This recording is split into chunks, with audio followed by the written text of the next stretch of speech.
It is another edition of Noisebox's FaceTime. We're at one of our favorite spots, the Music Hall of Williamsburg. I like it because it's mere steps from my home. But I especially like it today because we're talking to a band that's got, without a doubt, I think you'd be hard-pressed to find a record this autumn, at least this last half of 2012, that has got more love, more acclaim than Lonerism, the second album from the amazing Tame Impala.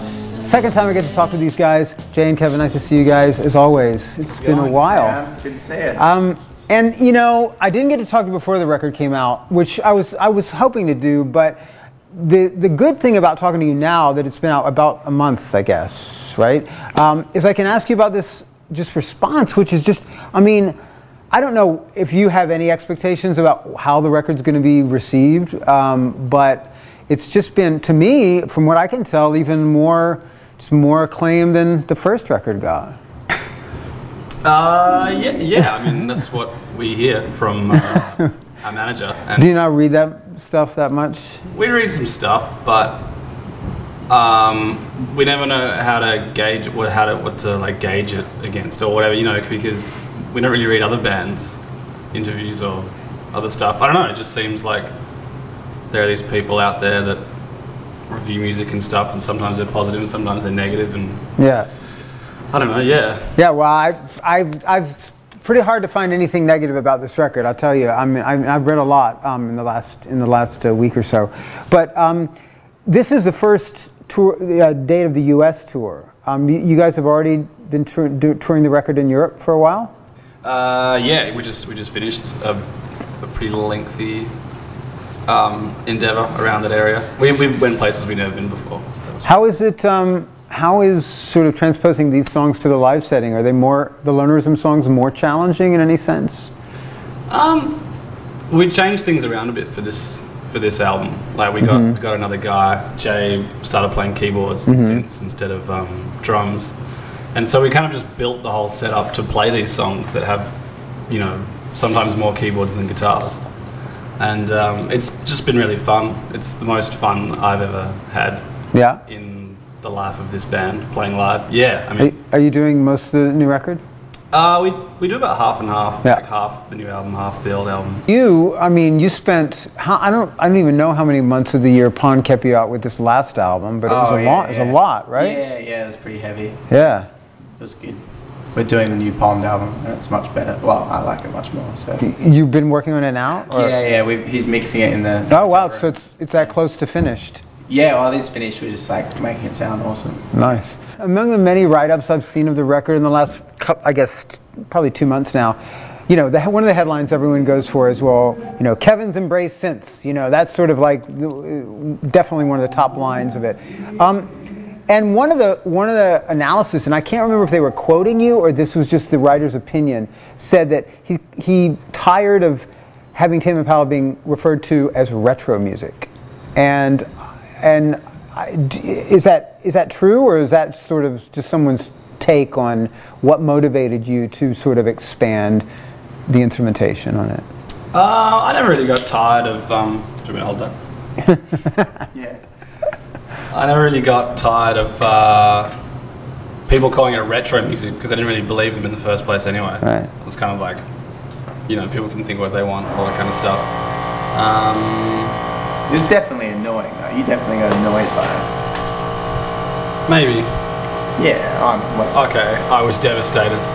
You gotta, you know, be honest. But Well, I mean, I don't know. Like, I mean, if I read a review that was like, "Oh yeah, this is like, you know, like straight out of the '60s or whatever," Hendrix I'd be Revisited, disappointed. yeah. But in the end, I didn't really take it to heart. Like, take these guys' opinions to heart more than anything else. So it wasn't like the approach to the new record was reactive to what people were saying. Not at all. Not Yeah. at all. No. I mean, like, I think just naturally, I just wanted to try something different. I mean, I just kind of like felt a little bit like I'd exhausted guitars as an origin of making sound. You know, using a guitar to make something really futuristic or like space. You know, I just kind of felt like if I just started with a new kind of instrument, it would just be so much easier to make something new and new for me. You know, like whatever's new in the world and whatever's old, I don't know, but just for my own kind of like experimenting. Yeah. I just kind of like stumbled across. Was it a gradual thing, or I mean, had you played Synths in the past? And not really. That's the thing. I kind of never even really bothered to look into that world. Yeah. Because like for me, I come from like the stoner rock world. Right. Where synthesizers are kind of considered a bit like naff. They belong to all the like 80s synth pop bands. Right.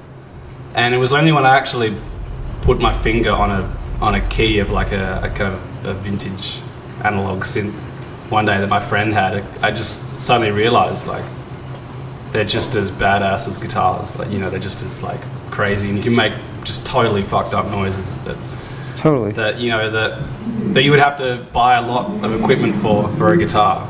Yeah. They're just built in. They just sound like something from outer space. That's kind of like what they're almost designed to do. I know you mentioned Paris before. How long were you living? Was that more recent that you were living there? And did you work on the record there as well? Yeah, totally. Oh, so it was like more Paris than Perth, or? Oh, most of the recording was done in Perth. In Paris, it was just kind of vocals and fiddling, really. Just days and days and weeks of just fiddling. I don't even know what that like entails, but just sort of changing synths around, or I don't know, just drum sounds and vocals, basically. About 2 months ago, I got to interview Melody Porcher, whose Melody's Echo Chamber record you worked on, and truly, not only is it just a beautiful record, but it's one that, I mean, it has gotten attention, but I just wish it would get even more attention than it has to date. And as I understand it, what she told me was that primary recording for that as well was done in Perth, but then she went back to France to do vocals, I think. Is that right? Yeah, we did a bit of stuff in Perth. But all the drums, I guess, and guitars. It's always hard to say because I have a bad memory. So were you working on that? Were you conscious of, because like some of the write-ups of that record, they'll say, oh, Kevin worked on this record, and you definitely hear it on, I think there's some tracks more so than others. If you know that you worked on it, you can hear that. Yeah. Were you at all like, oh, I don't want it to be, I don't want too much of my stamp to be sort of on this record? Not really, no. You didn't want to consider about it, nor was she? Yeah. No, because the songwriting's different, it just didn't seem, I mean, I never really even asked the question, I guess, because if I record a guitar, I'll just plug the guitar into whatever's lying around and record it, and same with the drums, So, yeah, like, I guess we just assumed the music was vastly different enough. Even, just the voice alone is just different enough to, it didn't sort of occur to us or anything. Yeah. It's an observation that some people make about Lonerism compared to the first record, that is that it might be less immediate, less sort of hooky, less, that there's not as many lucidities on it, for instance, and that's probably a good thing, because who wants to repeat themselves? But, sure. But if there's one song that they say sort of has that immediate punch, it's Elephant. And it's a song that you guys, I know you've said, is a bit of an outlier, is a bit of a it doesn't necessarily fit sonically with the rest of the record. Is it much older, and when was it done, and what can you say about that song? It is much older. It is, yeah. The riff, at least. Like the whole middle section we kind of wrote the same time as doing the rest of the songs, but the actual riff and the vocal melody and the kind of the shape of the rest of the song is really old. We played it years and years ago. It was in a completely different form. Like it had. So you'd been playing it live for a while, or? Oh, we played it live. I don't know. I got a good story. Yeah. Alright, go on. Played this bar in Perth, and we used to call that song Blues Prog Epic. It was the yeah. Just because it was blues and prog. Yeah. It had this epic. Well, it had all these other different sections to it. And we used to we did this sound check at this gig, this bar in Perth, and the only person that was there was the bar girl setting up while we were sound checking. I don't even think it was a sound guy. We were just setting up our gear, waiting for the sound guy or whatever. And she was super cute. This is 5 years ago. I remember asking Kevin if we could do that one for sound check. It's super sexy, Because I was drumming. It's that one will feel work. pretty badass, Yeah. you know. So I remember like that's always a good sign if like you have a song that's like a good song to like use it to show how sexy you are. Wait, did she get into it? Was she impressed? Oh no, she was probably just like washing glass. Oh. She probably didn't even look up, but that wasn't the point. I was like 18 Yeah. or 17 or something. And I was like, Right. so yeah, that's a good sign. So, yeah. So the other specific song I want to ask you about, because it's a new video, and I want to show the video. We're going to take a break and then show the new video, and then come back and talk a little bit more. But feels like we only go backwards, right? It came together really quickly. Most of it happened all within about a day.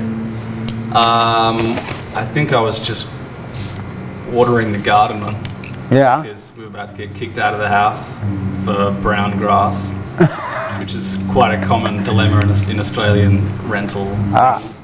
Anyway, I just remember the melody kind of popped into my head or whatever, and I immediately I didn't really think about it because it was one of those things that just seemed too cheesy to worry about. You know, sometimes I think of a melody and it's like, oh, I can't do this.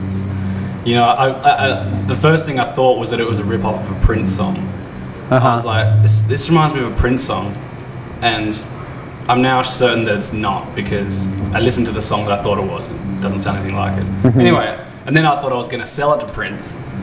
So I quickly recorded a demo. Pretty sure of all the people in the world, Prince isn't going to buy songs off a 26-year-old Australian longman. The other thing about Feels Like, as if people didn't see it, I think it was a couple weeks ago, this genius PS22 kids choir version of it. So great. I've seen those kids do things before, songs before. Did they now? Did you know that was happening? Did they have to clear that with you, or how did it? Not at all. No, our manager just sent us the link. Yeah. And oh no, that's right. Jay came running into my hotel room, probably still in his underpants, saying like, "There's this video on the internet, and it's probably the best thing that's ever happened to Tame Impala on the internet." It really is. What is this? It's one of the few times I've ever, like, we try and not think about or get carried away with all the stuff that happens to the band, you know, like the enormity of it or the hype or whatever. We try not to care. We try not to, you know, just how like fucking huge we are. But like that. Getting there. That is one of the few times I've been like, whoa, that's heavy. Like, I got my hopes up again. Oh no, not again. Feels like we only go backwards, darling. Feels like I only go backwards, baby. Every part of me says go ahead. that's crazy. Yeah. Like if you told 2008 Jay and Kevin that like that was going to happen, that would be crazy. Yeah, totally. Well, okay, so I'm going to show the video. We'll come back and talk a little bit more from here at the music hall. Anything about the video that people need to know, or It's my favourite ever. It's our favourite Tame Impala video for sure. where was it done, or? Well, it was done in England. These guys just have this little studio where they do crazy shit. I saw this video on the internet that totally blew my mind. It was this one that they've done before then, and I was like, shit, we got to get these guys to the next video. So you know, because our label has amazing communication skills, Yeah. it all happened. But all you have to know is that the twist at the end, I don't know, I never worked out if it was obvious or not, but right at the end, you realise why all this stuff is happening.